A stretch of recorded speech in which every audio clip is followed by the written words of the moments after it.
Hey everyone, welcome to my channel study with Sanya में आप सभी का बहुत बहुत स्वागत है। मेरा नाम सान्या है और आज इस वीडियो में हम डिस्कस करने वाले हैं सेमेस्टर 2 इंग्लिश बी बुक जो है आपकी, उसका सेकंड टॉपिक जो है पोएम का still I rise, written by Maya Angelou. Still I rise means फिर भी मैं ऊपर उठूंगी। तो Maya Angelou, she was an African American and she is an American poet. Okay, so ये इनकी सभी फेमस पोएम में से एक पोएम है still I rise. So poem start करने से पहले, पोएम तो हम बहुत ही अच्छे से समझेंगे, ठीक है, लाइन टू लाइन में एक्सप्लेन करूंगी, लेकिन उससे पहले हमें हिस्टोरिकल बैकग्राउंड जानना जरूरी है। ओके, देन उसके बाद पोएट के बारे में डिस्कस करेंगे। तो हिस्टोरिकल बैकग्राउंड दोस्तों ये है कि एक जमाना था, एक जमाने की बात है जब अमेरिका में जो अफ्रीकन्स हुआ करते थे, यानी जो ब्लैक पीपल थे, जिनको निग्रोज भी बोला जाता है, उनकी लाइफ बहुत ज्यादा परेशानी में थी। उनकी लाइफ इतनी ज्यादा खराब थी, इतनी बदतर थी कि बस पूछो मत।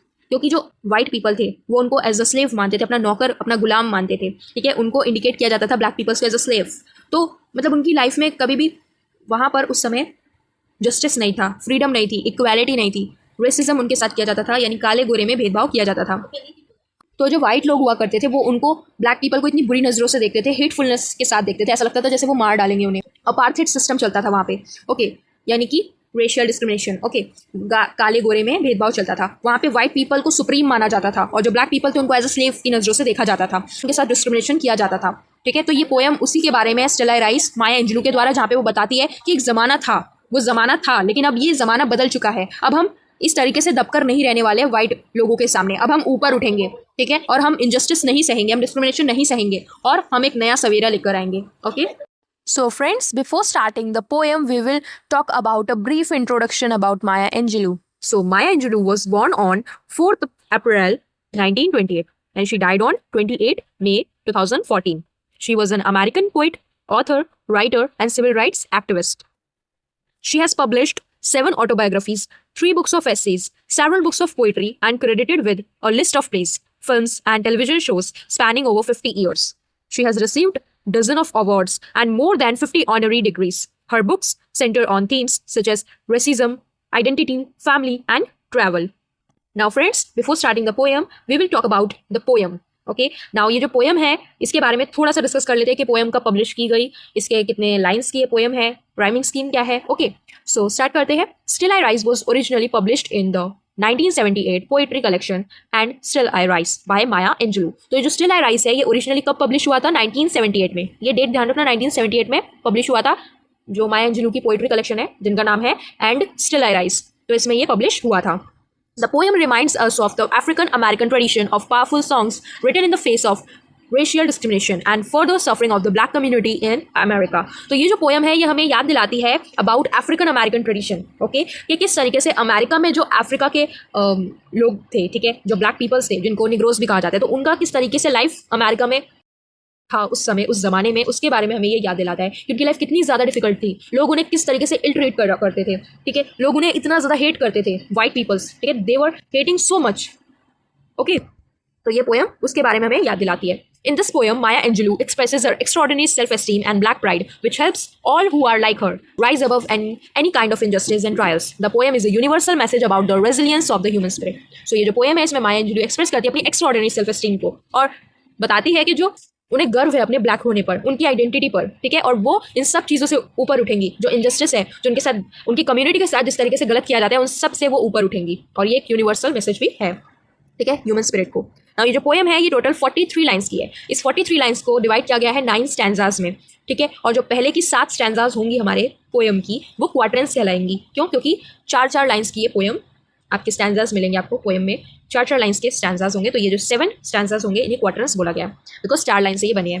The rhyme scheme is not consistent, यहाँ पे राइम स्कीम कंसिस्टेंट नहीं है। जो 5 क्वार्टरेंस आप पोएम में देखोगे उसकी राइमिंग स्कीम क्या है? ABCB, और वाइल जो अदर 2 क्वार्टरेंस है उनकी स्कीम ABCC है।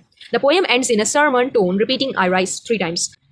Now discuss about the theme of the poem, ठीक है, अगर आपसे पूछा जाता है कि पोएम की थीम क्या है, हम पढ़ क्यों रहे हैं पोएम, उसकी थीम क्या है, तो still I rise is an empowering poem about the struggle to overcome prejudice and injustice. It is one of Maya Angelou's most famous and popular poems. When read by victims of wrongdoing, the poem becomes a kind of anthem, a beacon of hope for the oppressed and downtrodden. तो ये उन लोगों के लिए एक आशा जगाती है जो कि oppressed है, जो downtrodden है, यानी वो black community, ठीक है, जिन पर अत्याचार हुआ करता था आज से कई साल पहले। इस पोएम में courage, pride and injustice ये 3 मेजर थीम्स दिखाए गए हैं पोएम में। The poem speaks about the biting criticism of dark skin in society. ये पोएम बात करता है अबाउट कि किस तरीके से क्रिटिसाइज किया जाता था डार्क स्किन कम्युनिटी को सोसाइटी के अंदर, अमेरिकन सोसाइटी में। Also she details how people want to kill them with hatefulness. साथ ही साथ वो ये भी बताती है कि लोग किस तरीके से उनको मार देना चाहते थे, उन ब्लैक कम्युनिटी के लोगों को मार देना चाहते थे उनकी हेटफुलनेस से। वो कितनी ज़्यादा उनसे घृणा करते थे, उस चीज़ को वो दिखाती है कि कितना ज़्यादा उन लोगों को हमसे चिढ़ थी। But the speaker is really proud of her identity. लेकिन यहाँ पर जो हमारी स्पीकर है वो बताती है कि वो कितना ज़्यादा प्राउड करती है अपनी आइडेंटिटी पर। वो काली है, वो ब्लैक है, लेकिन उससे उन्हें कोई फ़र्क नहीं पड़ता, वो बल्कि प्राउड फील करती है इस चीज़ से, which she expresses in various ways in the poem. और इसी चीज़ को उन्होंने अलग अलग ढंग से एक्सप्रेस किया है पोएम के अंदर। बहुत ही ब्यूटीफुल पोएम है ये। She openly challenges those who want to hold her down. उन्होंने ओपनली चैलेंज किया है अपने पोएम में उन लोगों को जो कि उन्हें डाउन करना चाहते हैं, जो उन्हें झुकाना चाहते हैं। किनको चैलेंज किया है उन्होंने? उन सभी वाइट अमेरिकन को चैलेंज किया है जो कि उन्हें ऑप्रेस्ड करना चाहते हैं, उनकी होल जो ब्लैक कम्युनिटी है उनको ऑप्रेस्ड करना चाहते हैं। Instead of wallowing in stress and fear, मतलब बिना रोए धोए, डर के मारे, चिंता के मारे कि हमारा क्या होगा, हमारे साथ क्या किया जाएगा, she aims to live a happy and confident life. वो अपनी बहुत ही अच्छी कॉन्फिडेंटली वो अपना लाइफ जीती है, खुशी के साथ जीती है, वो रोती धोती नहीं है। सो स्टार्ट करते हैं अपनी पोयम। फ्रेंड्स, स्टार्ट करते हैं फर्स्ट स्टैंजा से। Okay, you may right me down in history with your bitter twisted lies. You may trod me in the very dirt, but still like dust I will rise. You यानी कि होता है तुम, एक single person को indicate किया जाता है, राइट? बट यहाँ पर माया एंजेलू ने यू इंडिकेट किया है उन सभी गोरे लोगों को, उन वाइट कम्युनिटी को जो कि ऑप्रेसर है, जो ब्लैक पीपल्स को ऑप्रेस्ड करती थी एक जमाने में। ओके, और यहाँ पर जो मी लिखा हुआ है इंडिकेट करता है मैं, है ना, यानी मैं, यानी माया एंजेलू अपने लिए बता रही है, सिंगल पर्सन। लेकिन यहाँ पर वो अपने साथ साथ उन सभी ब्लैक लोगों के बारे में भी बता रही है, उन सभी को इंडिकेट कर रही है, उस होल ब्लैक कम्युनिटी को इंडिकेट कर रही है, ठीक है, जो अफ्रीकन्स है, जिन्हें निग्रोस कहा जाता है, उन्हें इंडिकेट कर रही है। तो कहती है माया एंजेलू कि यदि तुम चाहो तो इतिहास में मेरे बारे में कुछ भी लिख सकते हो, ठीक है, with your bitter twisted lies. Bitter का मतलब होता है कड़वे, शार्प। ट्विस्टेड का मतलब होता है तोड़े मड़ोड़े हुए। लाइज का मतलब होता है झूठ। तो वो कहती है कि यदि तुम चाहो तो मुझे अपने इतिहास में लिख सकते हो, अपने झूठों से, ऐसे झूठ जो कि गलत है और तोड़े मड़ोड़े हुए गए हैं। तो तुम इतने पावरफुल हो, तुम्हारे पास इतनी पावर है कि तुम इतिहास में मेरे बारे में कुछ भी लिख सकते हो। यू मे ट्रॉड मी, ट्रॉड का मतलब होता है कुचलना, ओके। वेरी डर्ट का मतलब होता है मिट्टी। तो you may ट्रॉड me in the very dirt, और अगर तुम चाहो तो कुचल कर मुझे मिट्टी में मिला सकते हो। तो तुम इतने पावरफुल हो कि तुम मुझे मिट्टी में कुचल सकते हो। But still like dust I will rise, लेकिन जिस तरह उस मिट्टी से धूल ऊपर उठती है, मिट्टी जब कुचली जाती है तो उसके ऊपर से भी फिर धूल उठती है, ठीक उसी तरीके से मैं भी ऊपर उठूंगी और तुम मुझे दबा के नहीं रख सकते। तो यहाँ पर इन सभी वाइट कम्युनिटी को वो इंडिकेट कर रही है, ठीक है, उन ऑप्रेसर को वो इंडिकेट करती हुई कह रही है कि तुम चाहे मुझे कितनी भी कुचलने की कोशिश करो, तुम चाहे हमारे बारे में कितना भी झूठ क्यों ना लिखो अपने इतिहास में, लेकिन हम फिर भी नहीं डरेंगे, हम उठेंगे, हम तुम्हारे कदमों में नहीं दबने वाले हैं। ओके, नेक्स्ट देखे, does my sassiness upset you, why are you beset with gloom, cause I walk like I have got oil wells pumping in my living room.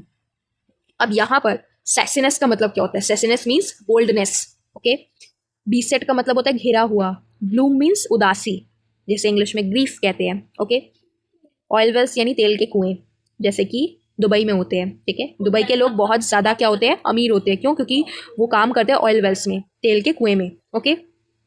तो कहती है यहाँ पे पोएट कि क्या तुम मेरे बोल्डनेस से दुखी हो, अपसेट हो, यानी मेरी जो बोल्डनेस है, मैं जो हर बात पर जवाब दे सकती हूँ, क्या ये तुम्हें दुखी और नाराज़ कर रहा है? इसलिए तुम्हारा चेहरा मुरझाया है और परेशान है? क्योंकि मैं तो ऐसे ही घूमती हूँ, खुश होती हूँ, जैसे मानो मेरे लिविंग रूम में तेल के कुएं हो, और इससे मैं बहुत ज़्यादा अमीर हो चुकी हूँ। मैं तो बड़ी खुश नज़र आती हूँ, तुम क्यों इतने उदास हो? ठीक है, तो वो बताती है कि मैं तो देखो इस तरीके से खुश रहती हूँ, असली में मेरे पास ऑयल वेल्स नहीं है। यहाँ पे वो ऑयल वेल्स कह रही है, कहती है कि मेरे को तो ऐसा लगता है कि तुम लोगों को लग रहा है मेरे बारे में कि मेरे पास तेल के कुएं हैं, यानी मैं बहुत ज़्यादा अमीर हूँ। तेल के कुएं होना यानी बहुत ज़्यादा अमीर होना, लेकिन ऐसा नहीं है। मैं इतनी ज़्यादा तुम लोगों जैसी अमीर नहीं हूँ, लेकिन उसके बावजूद मैं इसी तरीके से अपने बोल्डनेस के साथ घूमती फिरती हूँ, बात करती हूँ, ठीक है। मैं कभी भी परेशान नहीं होती। जब मैं खुश हूँ तो तुम लोग इतने अपसेट क्यों? क्या तुम लोग मेरे को दुखी देखकर खुश होते हो? क्या तुम मुझे अभी खुश देख रहे हो तो इस चीज़ की वजह से तुम दुखी हो? ठीक है, उदास हो इस चीज़ से कि मैं कैसे इतनी खुश हो जाती हूँ, कैसे इतनी खुश हो सकती हूँ, जबकि तुम लोग हमें इतना ऑप्रेस्ड करते हो, उसके बावजूद भी हम खुश है। इस चीज़ से तुम्हें बहुत ज़्यादा तकलीफ है हमारे, ठीक है। नेक्स्ट स्टेंजा देखिए, just like moons and like suns with the certainty of tides, just like hopes springing high, still I will rise. जैसे आपने साइंस में पढ़ा होगा, ज्योग्राफी में पढ़ा होगा, मून्स और सन्स के रोटेशन की वजह से क्या होते हैं, समंदर में, हमारे पृथ्वी में टाइड्स आते हैं, लहरें आती है समंदर में, है ना। तो कहती है हमारी पोएट, जिस तरह से चांद और सूरज पानी में टाइड्स लाते हैं, लहरें लाते हैं, ठीक उसी तरह से, उन टाइड्स की तरह, उन उम्मीदों की तरह जो हमेशा हमें ऊपर ले जाती है, मैं भी ऊपर उठूंगी, ज़रूर उठूंगी। तुम हमेशा मुझे दबाकर नहीं रख सकते, हमेशा मुझे दबाकर, मुझे से यहाँ पे वो ब्लैक कम्युनिटी को इंडिकेट कर रही है कि तुम हम सभी को इस तरीके से हमेशा से दबाकर नहीं रख सकते। जिस तरीके से चांद और सूरज की वजह से समंदर में टाइड्स आते हैं, लहरें आती है, ठीक उसी तरीके से हमारे दिल में भी उम्मीदें हैं, ठीक है। हम भी इसी तरीके से ऊपर उठेंगे और ज़रूर उठेंगे, तुम हमें दबाकर रोककर नहीं रख सकते। नेक्स्ट देखे, did you want to C me broken, broken means टूटा हुआ, board head and lowered eyes, shoulders falling down like tier drops, वीकन्ड bye my soulful cries. यानी क्या तुम मुझे उदास देखना चाहते हो, टूटा हुआ सा देखना चाहते हो, कि मेरा सिर झुका है, मेरी आंखें नीची है और मेरे कंधे बिल्कुल नीचे की ओर झुके हुए हैं, गिरे हुए हैं, ठीक उस तरह से जैसे आंखों से आंसू गिरते हैं, ठीक उसी तरीके से, और मैं कमज़ोर हो चुकी हूँ, इतना मैं रो चुकी हूँ अपनी मुसीबतों से।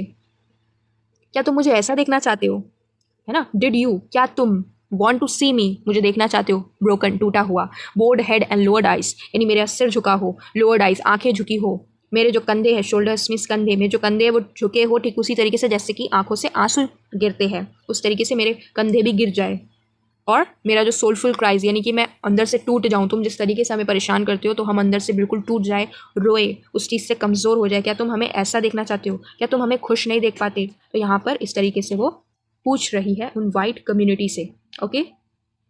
वो कहती है कि अब ज़माना गया, अब हम इस तरीके से टूटे हुए तुम्हें नज़र नहीं आएंगे, सिर झुका हुआ, आंखें झुकी हुई, हमारे कंधे झुके हुए तुम्हें कभी भी नज़र नहीं आएंगे, क्योंकि हम अब ऐसे नहीं रहेंगे, हम उदास नहीं रहेंगे, हम उठेंगे, ओके। नेक्स्ट आंसर देखें, does my हॉटीनेस offend you, offend का मतलब होता है परेशान करना या बुरा लगना। Don't you take it awful hard, cause I laugh, यानी हंसना, like I have got gold mines, यानी कि सोने के खदान, begin in my own backyard.